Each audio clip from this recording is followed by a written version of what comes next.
네, 여러분 반갑습니다. 인문학 살롱의 유혜선입니다. 네, 감사합니다. 아침에 이렇게 귀한 자리에 함께 해주셔서 너무너무 감사드립니다. 요즘 인문학에 대해서 워낙 관심들이 많다 보니까 다양한 관점에서 인문학을 접근을 하는 것 같습니다. 보통 인문학 그러면은 철학이나 그죠? 역사나 그다음에 고전이나 또 문학이나 뭐 그림이나 예술 이런 방면에서 인문학에 접근을 하는 것 같습니다. 제가 생각하기에 인문학은 어떤 뭐 지식을 습득하는 학문이라기보다는 우리 사람들이 살아가는 삶의 지혜를 습득해가는 과정이 아닐까 하는 생각이 듭니다. 제 소개를 동영상으로 드렸는데요. 저는 경영학을 전공을 한 사람입니다. 좀 더 구체적으로 이야기하면 기업에서 필요한 인재들을 채용을 해서 교육을 시키고 또 성장시키고 또 그 기업이 목표를 달성하고 성과를 나가는데 필요한 어떤 역량을 개발해서 거기에 맞는 인재를 육성시키는 그런 일들을 했었습니다. 그런 업무를 우리는 Human Resource Development, HRD라고 합니다. 그런 HRD 업무를 우리나라의 최고의 서비스 마케팅 회사에서 20년을 근무를 했습니다.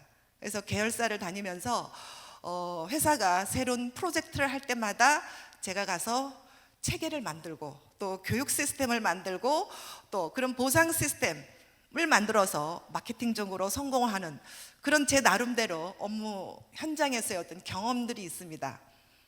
그래서 제가 20년 기업에서 직장 생활을 하고 난 다음에 바로 그런 경험을 숙명여대에서 문화관과 경영학과에서 제가 강의를 했고 또 최근에는 연세대학교 행정아카데미에서 직원들, 연세대학교 행정 직원들을 강의를 하면서 이래저래 제가 저의 잡 아이덴티티, 일의 아이덴티티는 기업에서 20년, 대학교에서 10년, 한 30년을 사람들을 가리키고 인재를 개발하고 육성하는 그런 교육 업무를 제가 했었습니다.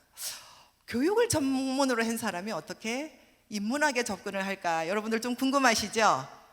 네, 그래서 교육을 전공으로 했던 사람이 인문학에 접근하는 색깔이 무엇일까?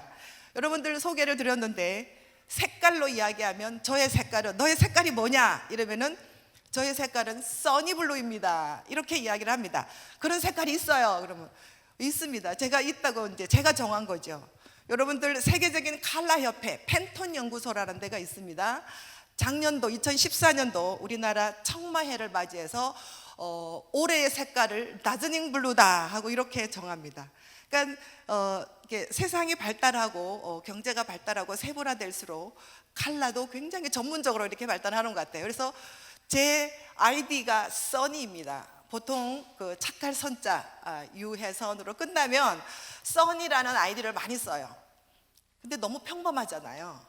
여성이고 또 노란 계열의 따뜻한 이런 색깔에다가 저를 보충해 줄 수 있는 아주 그 힘있고 박력 있는 블루라는 색깔을 합쳐서 이 블루가 가지고 있는 이중성 또 블루가 가지고 있는 다양성 이 블루를 참 좋아합니다. 그래서 써니 블루 이렇게 합쳐 놓으니까 평범한 두 개의 색깔을 합쳐 놓고 보니까 저만의 유일한 색깔이 된 거죠. 그래서 저의 색깔은 써니 블루다. 그리고 블루라는 색깔이 여러분들이 생각하시기에 과거에는 굉장히 어둡고 그죠? 고통스럽고 아주 힘든 노동자의 블루 칼라 뭐 이렇게 암울하고 우울한 정서의 색깔이지만 미래의 블루는요 굉장히 첨단의 의미가 있어요. 창의적이고 도전적이고 전문적이고 그죠? 그 다음에 럭셔리의 의미도 있습니다. 힐링의 효과도 있고요.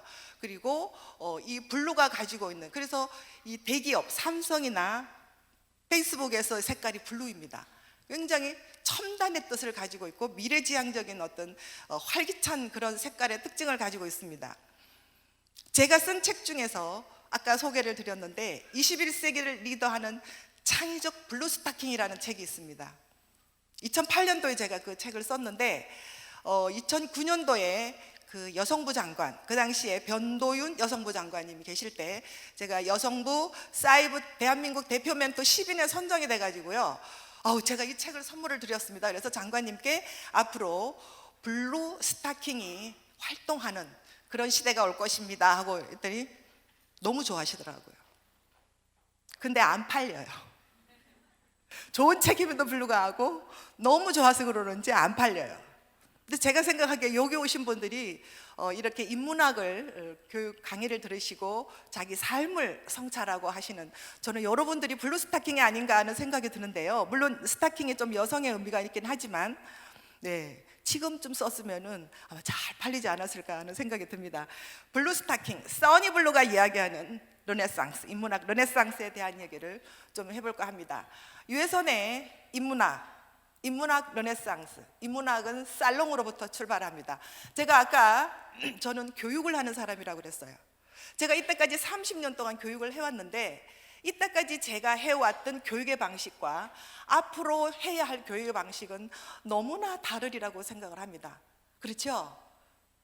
이때까지 교육했던 방식은 막 점수 매기고 막 자격증 따고 뭐 시험에 합격하고 이런 어떤 그 주입식 뭐 체계적인 교육이었다면 지금부터의 교육은 자신의 삶을 돌아보는 교육이어야 되는데, 그러면은 교육 전문가라고 하면 그 방법론을 연구를 해야죠, 그죠?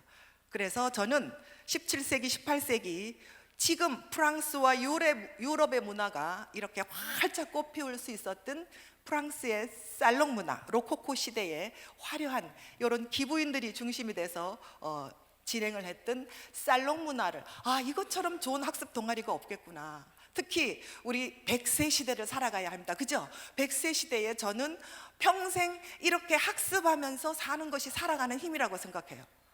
나이가 들어가면서 지적 호기심을 놓지 않고 이렇게 평생 학습하는 자세로 이렇게 다니고 사람들을 만나고 하는 그런 삶이 저는 평생 시대에 학습하는 자세라고 생각합니다. 호모 에루디티오, 평생 학습하는 사람.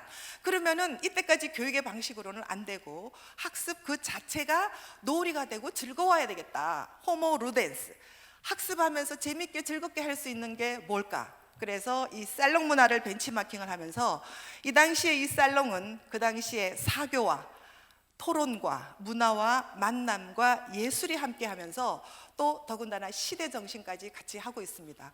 여기 지금 보시면은 이분이 몽테스큐에, 루소, 디드로, 볼테르 같은 사람이 지금 앉아 있죠, 그죠?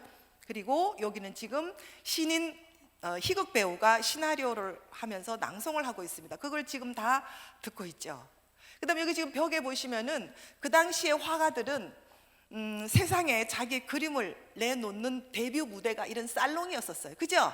예, 피카소라든지 마네, 모네, 그 다음에 뭐 고갱, 뭐 꾸르베르 뭐 이런 사람들, 그런 사람들이 이런 살롱전을 통해서 자기의 그림을 세상에 내놓고 이렇게 유명해지기 시작합니다.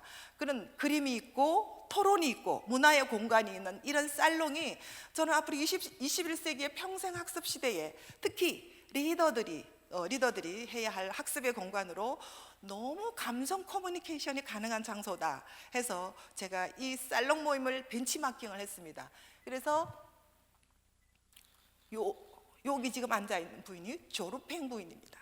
이 조르팽 부인이 100년을 뛰어넘어서 지금 이 자리에 백석예술대학교에서 인문학 강의를 하고 있다, 이렇게 생각을 하시면은 여러분들이 인문학 살롱이 그런 거구나 하고 이렇게 이해를 하실 수 있겠습니다. 경영학자이면서 인문학에 대해서 관심을 가질 수밖에 없는 결정적인 이유는 바로 스티브 잡스 때문입니다. 우리가 지금 살아오면서 스티브 잡스 그 이전의 삶과 스티브 잡스 그 이후의 삶이 완전히 두 가지로 이등분돼서 달라지고 있습니다. 스티브 잡스 이전에 제가 교육했던 방식은요, 제가 HRD 업무라고 그랬어요, 그죠? HRD, Human Resource Development, 사람을 리소스, 자원으로 생각하는 거죠. 생산의 수단으로 생각하는 거죠. 사람을 인간으로 생각하는 것이 아니라 생산의 수단으로 생각해서 교육을 했다는 거죠. 그래서 이 단어는 조금 앞으로 좀 바뀌어야 되지 않을까. 특히 기업 교육에서는 뭐 그렇다 치더라도 앞으로 평생학습 시대의 HRD라는 단어보다는 이제는 업의 본질이 아니라 사람의 본질에 맞춰서 교육 프로그램을 맞춰야 된다라고 이렇게 생각을 합니다. 스티브 잡스가 인문학에 영향을 미친 결정적인 이유가 두 가지가 있습니다. 첫 번째, 이 스티브 잡스 자신이 굉장히 동양 철학에 관심이 많았어요. 그 중에서도 공자의 사상, 공자의 사상에, 리드 칼리지 시절에 공자의 사상에 심취를 해가지고요, 여러분들이 가지고 있는 이 스마트폰의 그런 디자인들, 이 터치, 감성 터치가 가능하게 할 수 있는 이 디자인, 그 다음에 맥케토시의 서체, 이런 것들을 전부 공자의 서예에서 영감을 받아서 디자인한 것이라고 합니다. 그래서 이 스마트폰이 기계임에도 불구하고 우리 삶에 이렇게 깊숙하게 친근하게 들어올 수 있는 것은 그런 동양적인 사상, 그런 어떤 그 디자인, 이런 것들이 가미가 돼서 그렇고, 두 번째는 스티브 잡스의 경영 방식입니다. 스티브 잡스는 경영 방식이 소크라테스식 질문화법입니다. 얼마나 힘들게 외롭게 앞서가야 되나요, 그죠? 그러다 보니까 매일 아침마다 거울을 보고 이렇게 질문합니다. 네가 오늘 이 세상의 마지막 날이라 하더라도 지금 그 일을 할 것인가? 그 정도로 확신이 없으면 그 일을 하지 않습니다. 그리고 그 일을 함께하는 파트너나 동료 임원들도 함께, 당신이 만약에 이 생의 마지막이라고 한다 해도 그 일을 할 것이냐? 왜 하느냐? 뭐 때문에 하느냐? 그 일을 하는 본질이 뭐냐? 하고 묻고 소크라테스식 질문화법에 의해서 경영을 한다고 합니다. 또 마찬가지로 우리나라의 삼성의 이건희 회장님도 소크라테스식 7단계가 있습니다. 본부장들이나 임원들이 결제를 받으러 올 때 그 일은 어디서 나왔느냐? 그 일의 뿌리가 뭐냐? 그 일의 핵심 고객은 누구이냐? 그 일의 핵심 경쟁력은 누구이냐? 그 일에 해당하는 고객의 방향이 어디로 가고 있냐? 이렇게 7단계로 물어서 한마디도 정확하게 대답을 못하면은 결제를 리젝트 한다고 합니다.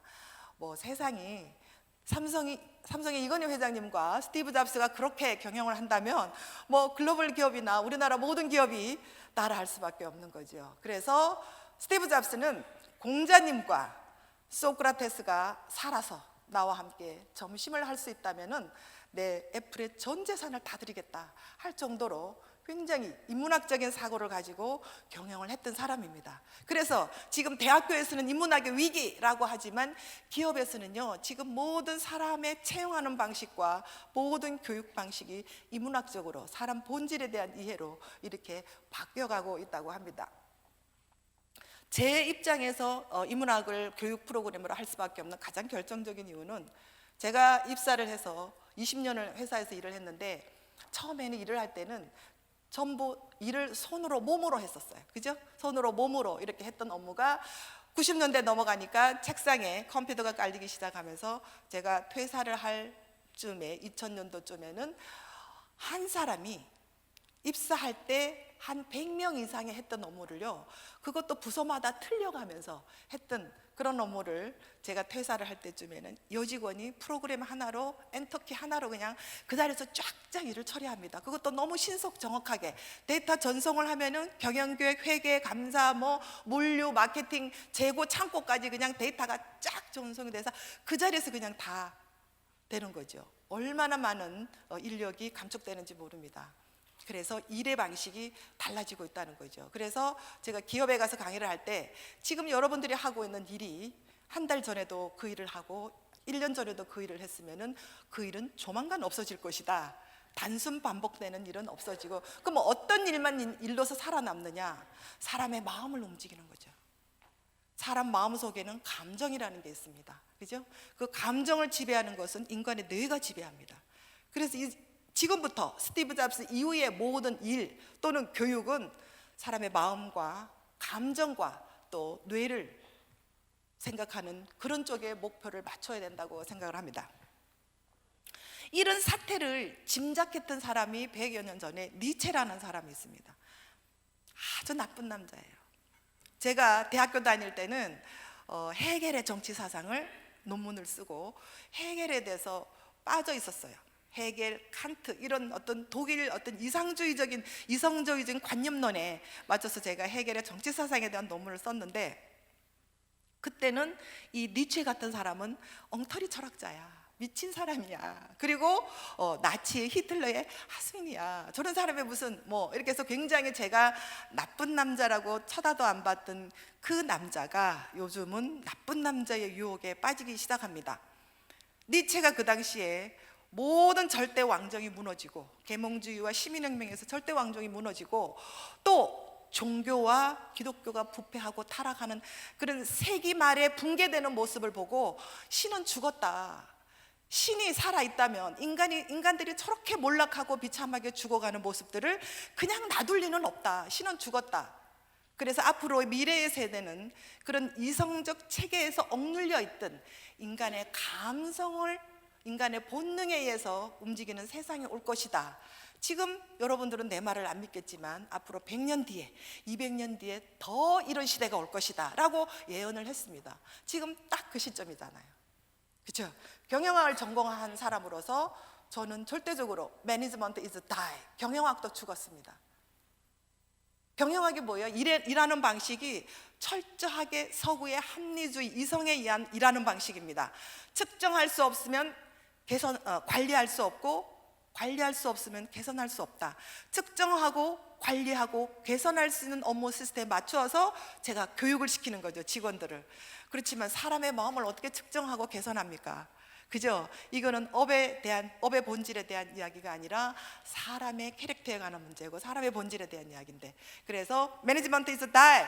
그래서 MBA 시대, Management by Administration, MBO, Management by Objection, 목표 관리, 이런 시대는 이제는 갔다는 거죠. Master of Fine Art, 예술적으로 상상하고 인문학적으로 사고할 수 없는 사람은 앞으로 미래의 리더가 될 수 없다라고 이렇게 이야기를 합니다.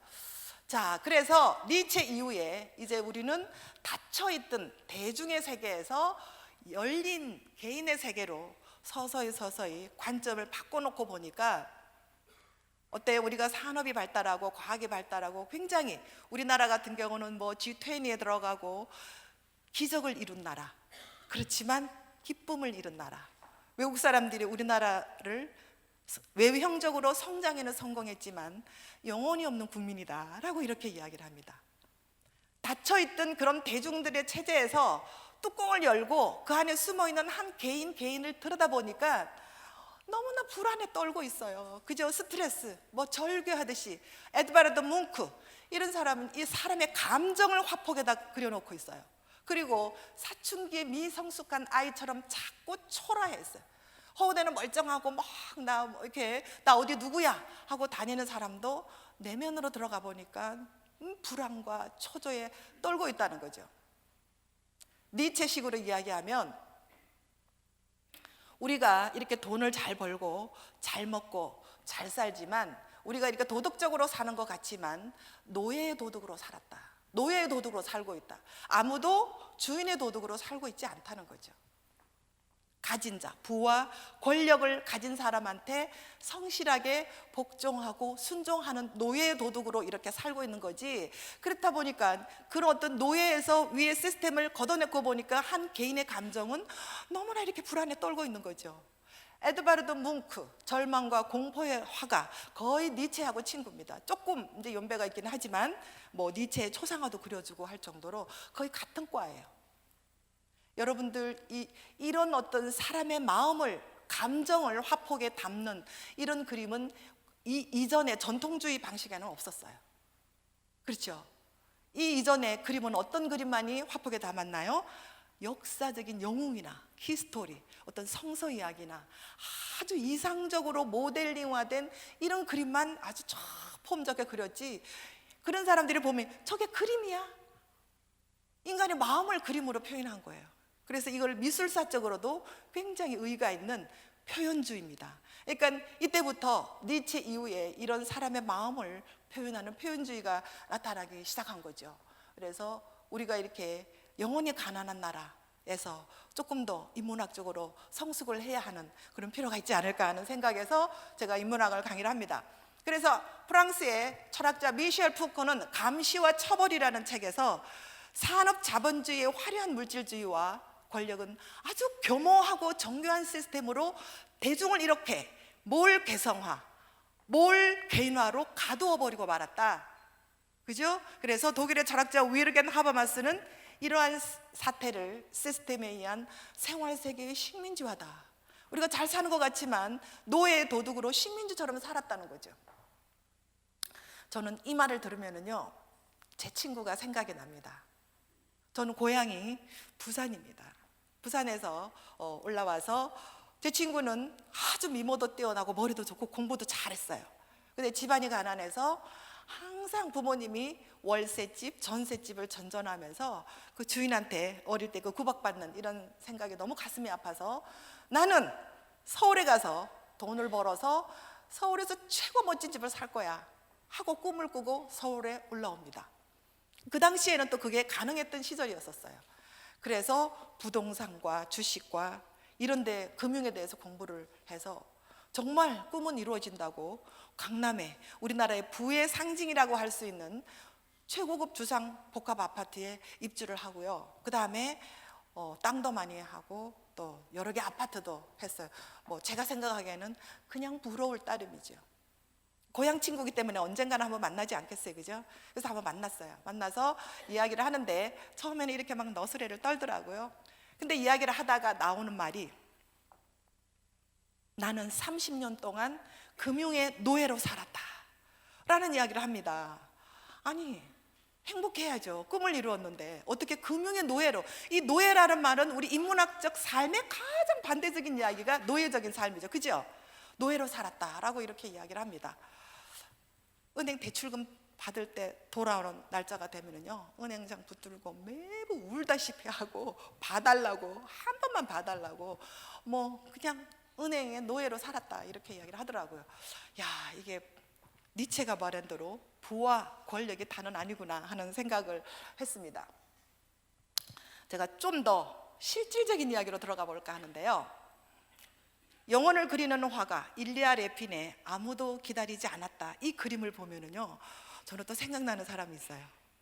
제가 이제 회사를 나오고 나서 저는 이렇게 강의를 해야 되기 때문에 항상 이렇게 계속 공부를 해야 됩니다. 그래서 제가 회사 다닐 때 교육부서장으로 있을 때 항상 그 강사들을 섭외를 하고 프로그램을 코워크 했던 우리나라의 아주 오래된 그런 그 인간개발연구원이라고 있어요. 그래서 제가 아침에 인간개발연구원의 조찬 모임에 한 2, 3년 계속 나갔습니다. 그래서 나가다 보니까 아는 사람도 있고 이래서 어떤 한 분 중에 기업의 CEO로서 셀러리맨으로서 굉장히 성공을 하신 분이에요.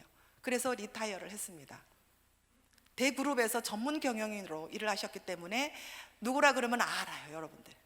그래서 회사 생활을 그렇게 잘했으니까 은퇴 이후에도 얼마나 멋지게 생활을 할까. 그래서 오셨길래 어떻게 지내십니까 하고 이렇게 물었어요. 그랬더니 표정이 별로 안 좋으세요. 그러면서 식사를 하시고 이야기를 하시는데 자기는 은퇴를 하고 이런 일이 나에게 일어날 수 있는지는 꿈에도 생각하지 못했다 이러는 거예요. 그래서 왜 그러십니까? 이랬더니 은퇴하고 한 달이 좀 지나니까 부인이 이혼을 하자고 이혼장을 다 내놓더라는 거죠. 이유가 뭐냐? 도대체 받아들일 수가 없다 그랬더니 부인이 조목조목 그 이유를 설명하는데 도저히 이해가 안 된다는 거죠. 본인의 생각으로는 아니 바깥에서 남자가 그렇게 성공하면은 그럴 수도 있지, 또 남자가 그렇게 바깥에서 활동하면 그 정도는 봐줘야 되는 게 아니야? 또 남자가 그렇게 활동하면 집안일은 여자가 알아서 하는 거지. 이 세 가지의 고정관념에 딱 박혀 있어서 그거를 이해를 못 하시는 거예요. 도저히 이해가 안 돼서 제주도로 피난을 가가지고 집에 돌아오지를 못해요. 오면은 결정을 해야 되니까. 예, 너무 가슴 아픈 그런 사연이죠, 그죠? 자기는 그런 생각이 그런 일이 있을 줄은 꿈에도 생각하지 못했다고 이야기하는데, 제가 은퇴를 앞둔 중소기업이나 은행 지점장님들이 은퇴를 앞두고 이렇게 강의를 합니다. 한 6개월 동안 이렇게 교육을 받고 나가는데 그분들 앞에서 제가 이 그림을 보면서 이야기를 합니다. 일리아 레핀의 아무도 기다리지 않았다. 이 그림을 보면은요, 유럽이나 프랑스나 유럽에서 혁명이 끝나고 이게 어디로 가죠? 러시아 쪽으로 넘어갑니다. 러시아의 절대 왕정이 무너지면서 기득권의 몇몇의 어떤 왕정을 빼고 모든 시민이 다 아나스키, 혁명가예요.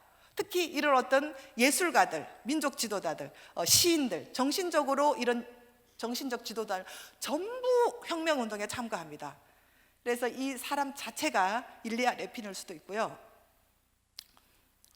이 그림을 보면 러시아의 아주 중산층 이상의 가정이라는 거 알 수 있죠, 그죠?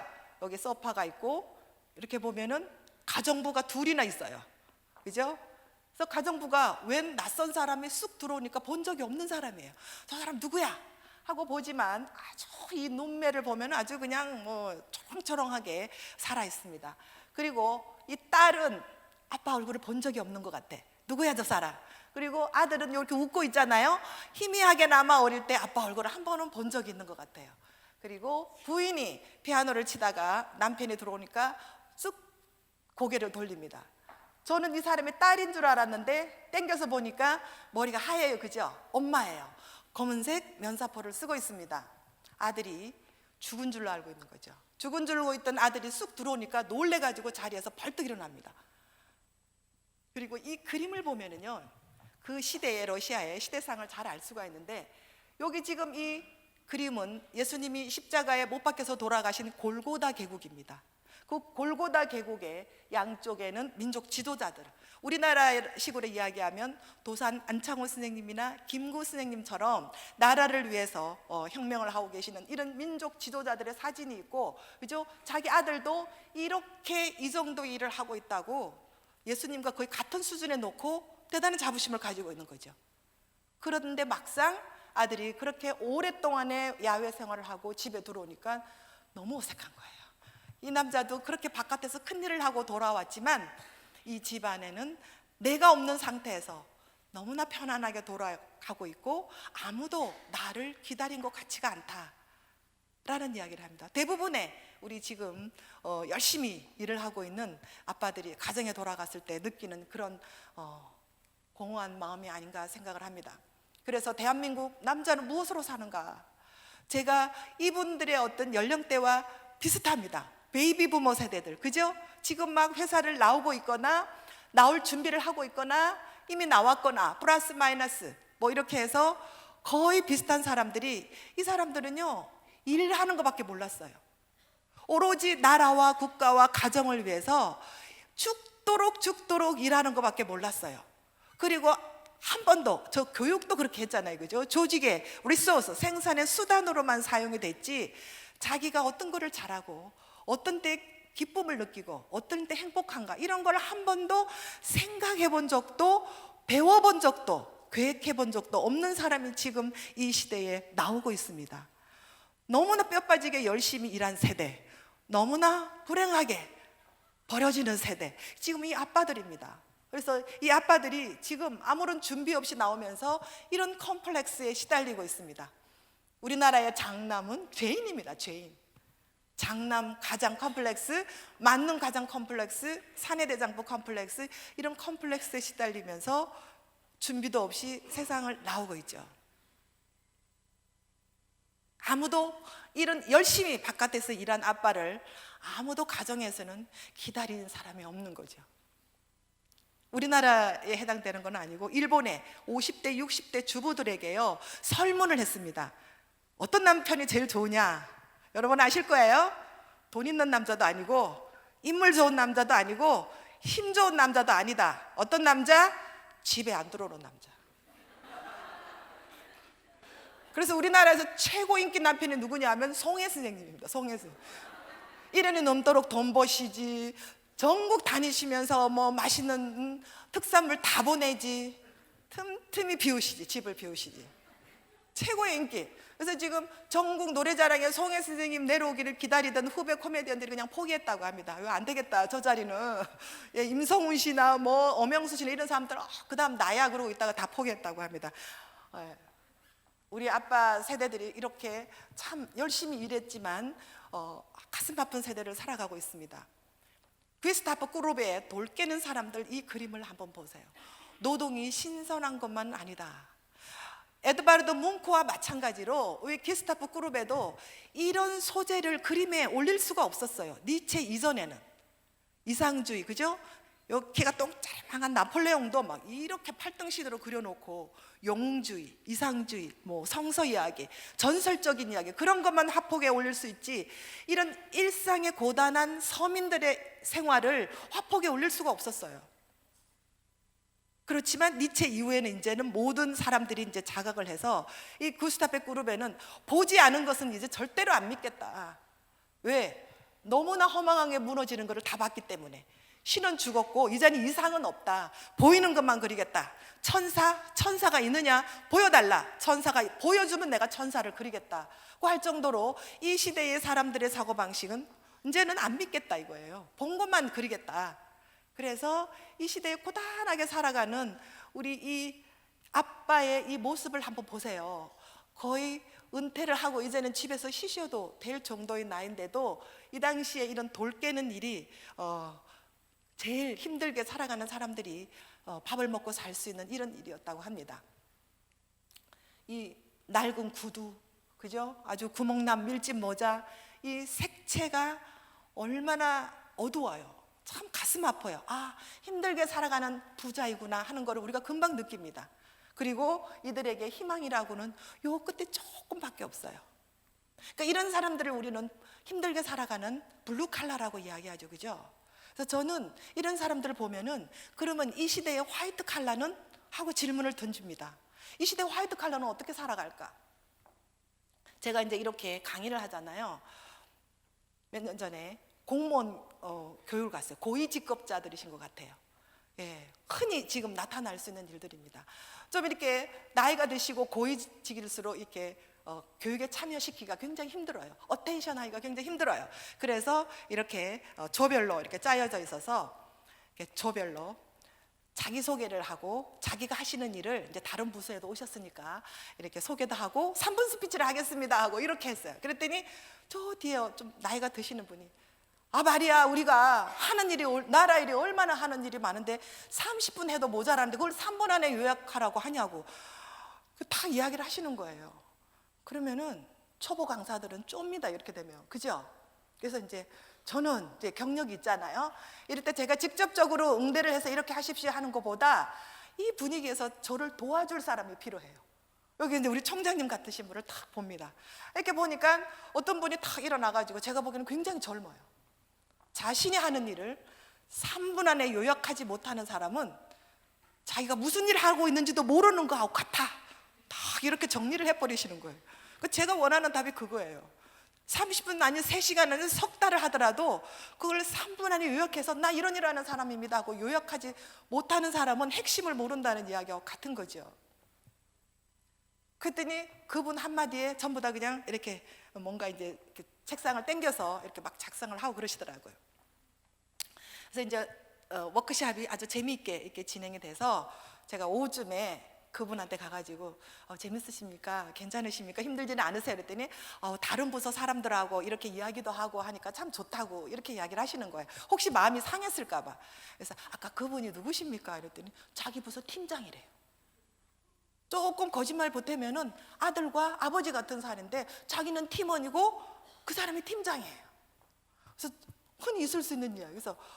그래서 혹시 그 팀장이 너무 젊으셔서 좀 애로사항이나 힘든 점이 없으십니까? 하고 제가 차를 마시면서 이런 물었더니 본인도 이해를 하세요. 어쩔 수 없어요. 일의 방식이 바뀌었다고 했잖아요.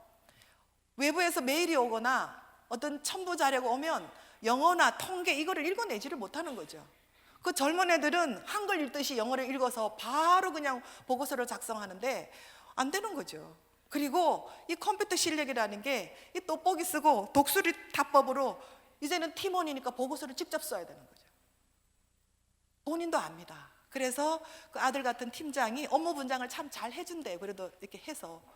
그래서 주로 이제 페이퍼워크 하는 거는 그들이 하고 현장 실사라든지 뭐 이런 거는 현장 조사는 이제 자기네들이 일을 해서 이렇게 해서 뭐 불만이 없더라고요.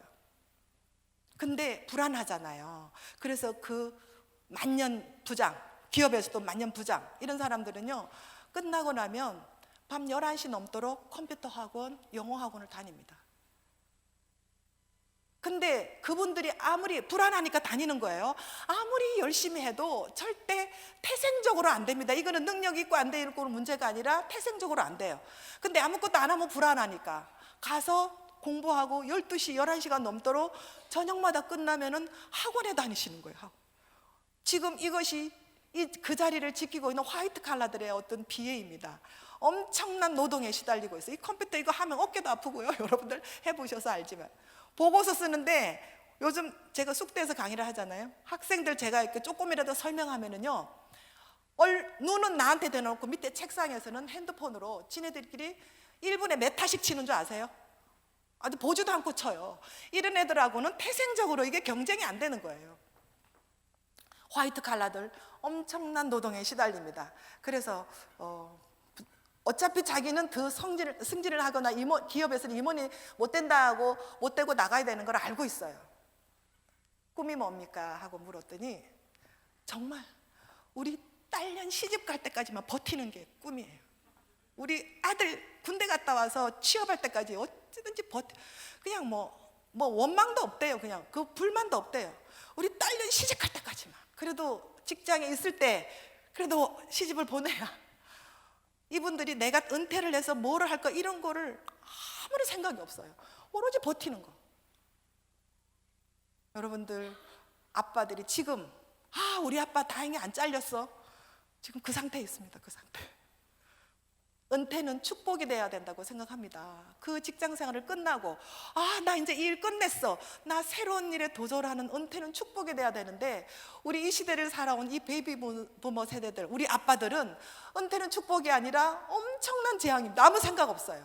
이 시대의 아버지들을 위해서 박수 한번 치도록 하겠습니다. 네.